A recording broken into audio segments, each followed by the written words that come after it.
I believe that our goal must be to transform Europe into the world's first electro-continent. At the moment, electricity accounts for just 23% of Europe's energy consumption, and this figure has remained stagnant for years. While we have stayed put, other fossil fuel importers across the globe have been moving forward.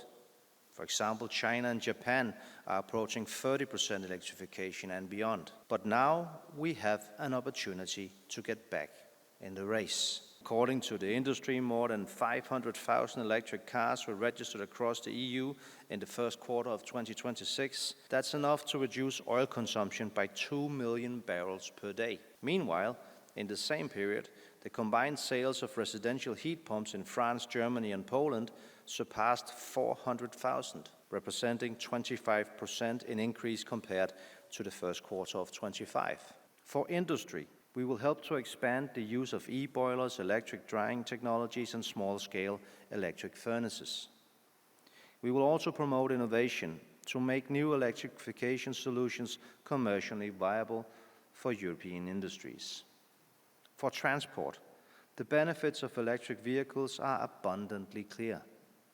For example, comparing fuel prices here in Finland, electricity costs 2.6 euros per 100 kilometers, while petrol costs 9.20. There's a difference, and it can be felt. We will also continue our efforts to drive electrification in buildings. The expansion of heat pumps, batteries, and smart technologies offer game-changing possibilities. For example, heat pumps. They are up to 5 times more efficient than gas boilers, while smart meters can provide consumers with energy savings of 10 to 15%. By installing these technologies in homes and buildings across Europe, we can make a huge difference in the lives of millions.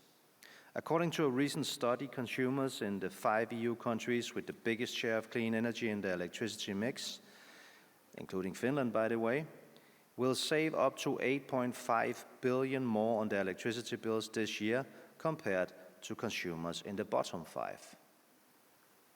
This really makes a difference. And it's worth noticing because we always speak about us in Europe paying 2 to 3 times more for our energy than the US and China. That is also true, but that is an average. And very few countries pays anything close to the average. The fact of the matter is that some member states in the European Union are paying very competitive prices, also on a global scale. Others pay very high prices, meaning that there are ways to do this that will bring the prices down. And we need to spread these savings across Europe. Europe is at a very important moment.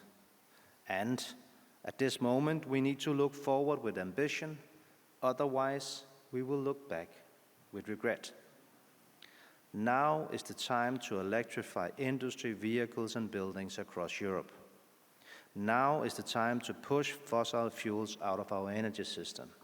Now is the time to bring Europe's power to life. With ambition, determination, and electrification, we can succeed. Thank you.